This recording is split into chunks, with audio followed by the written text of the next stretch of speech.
Your life at every rank in the world's most secretive prison hierarchy. The first thing they take is your name. Not officially. Officially, you're still you. Date of birth, case number, assigned unit. But the moment those doors close behind you and the sound of the outside world gets swallowed by concrete and iron, your name stops meaning anything.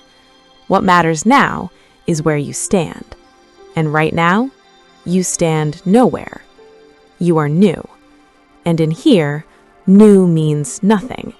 New means you eat last, sleep light, and keep your eyes moving, without letting anyone see that your eyes are moving.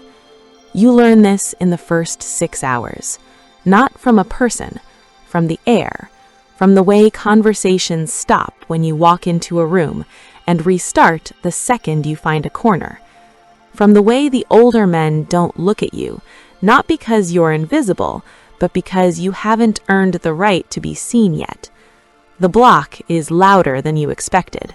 Television noise, metal on metal, someone arguing 3 cells down in a language you don't speak.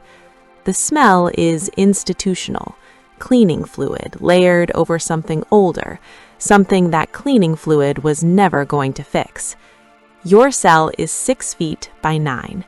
You have a mattress that remembers every body that came before yours. You sit on the edge of it, and you do the only smart thing you can do on your first night. You say nothing. You watch everything.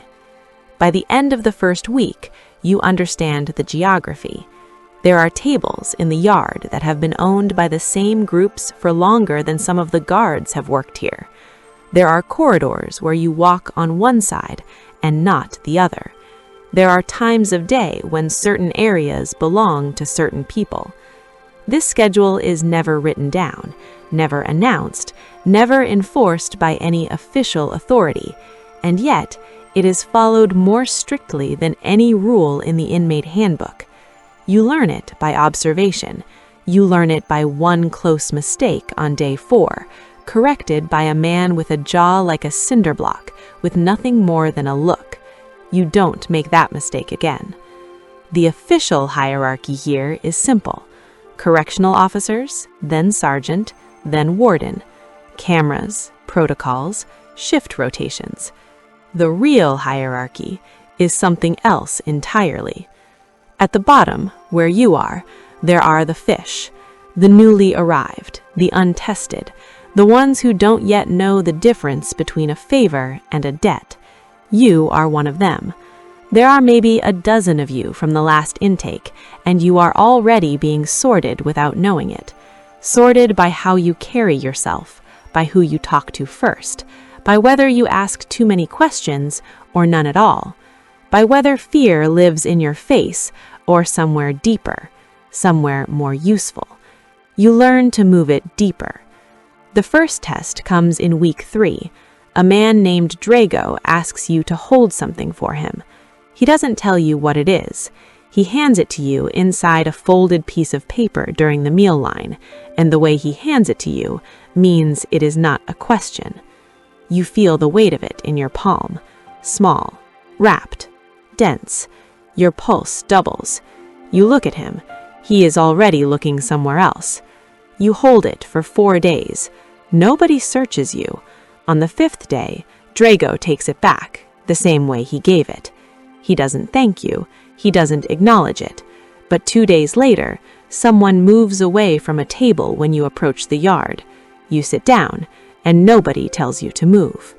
You have just paid your first entry fee into a system with no published terms and no exit clause. This is how it works here. There are no formal initiations, no oaths, no ceremonies. There is only the accumulation of small moments that other people are cataloging even when you think no one is watching, especially when you think no one is watching. Every action is currency. Every refusal is also currency. The question is never whether you're being evaluated. The question is only, 6 months in, you understand the mid-tier.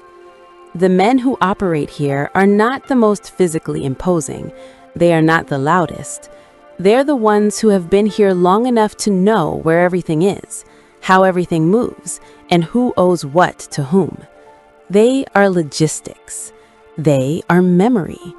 And in any organization that runs on informal power, memory is a form of violence, because the person who remembers clearly controls the terms of every conversation. There is a man on your block called Priest. He is 51 years old. He has been inside for 19 years, across 3 separate sentences. He reads constantly, legal texts, history, anything the library carries. And he speaks slowly, as if each word is being billed to an account only he can see. He is not the most powerful man in here, but the most powerful man in here consults him. And that distinction, you are beginning to understand, is its own kind of power. Advisors outlast leaders.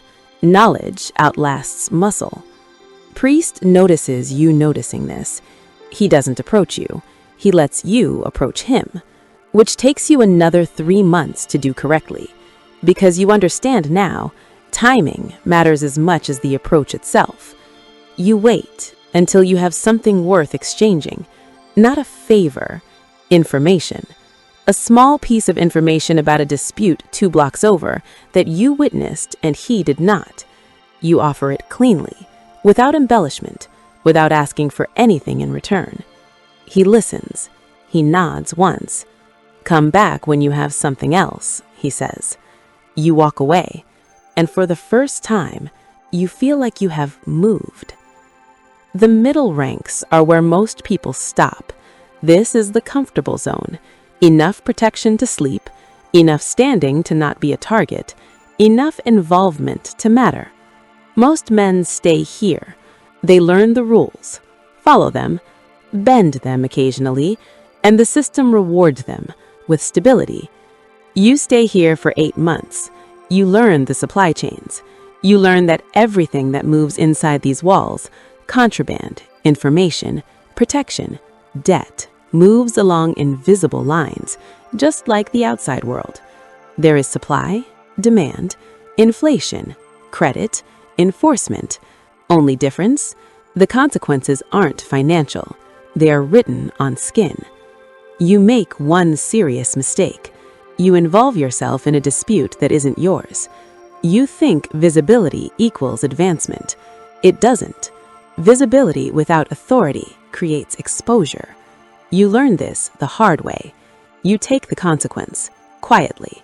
No explanations, because explanation reads as weakness. Priest watches from across the yard. He nods. That nod is worth more than an apology.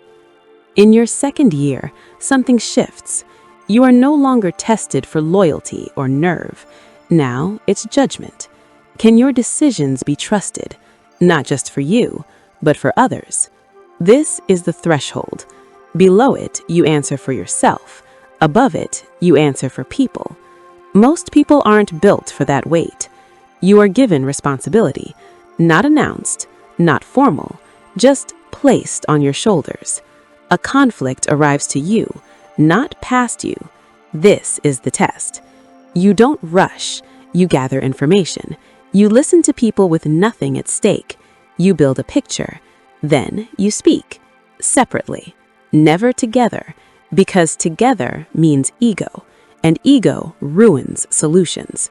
You find the real issue. It isn't what they said. It never is. You resolve it. Quietly. Cleanly. No one wins. No one loses. The best solutions are invisible. A week later, new people arrive. And somehow, they already know to ask for you. Upper structure is quieter than you expected. No noise, no show of power, just presence, stillness. The system moves around them. You are not the top.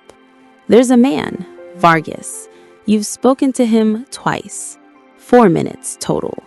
He is the ceiling. 26 years inside. No release.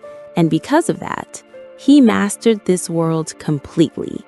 You are beneath him, but above most. You are the filter, the layer between chaos and control. Your decisions are invisible, and that is real power.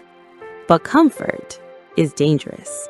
In your third year, the guards change. A new officer arrives, Dolan. He wants control. Not money, not favors, control. And he understands the system. He disrupts it, breaks patterns, moves people, searches at the right time. He is dangerous because he is patient. The system adapts, it always does, but pressure builds, slowly, relentlessly. Priest says, every system has a Dolan. The question isn't if he wins, it's what version of you survives. The day Priest leaves, he shakes your hand, holds it longer than normal. You understand the system, he says. That's not a compliment. That's a diagnosis. He walks away. You don't follow. You stand there and realize something. You've become fluent in a world that only exists here. Inside, you are someone. Outside, you are nothing. Your release date is in 4 months. You haven't told anyone, because the most dangerous thing a system can do is not lock you in. It's make you forget which side of the door you were supposed to want. Please subscribe to my channel. It would mean so much to me. Thank you for your support.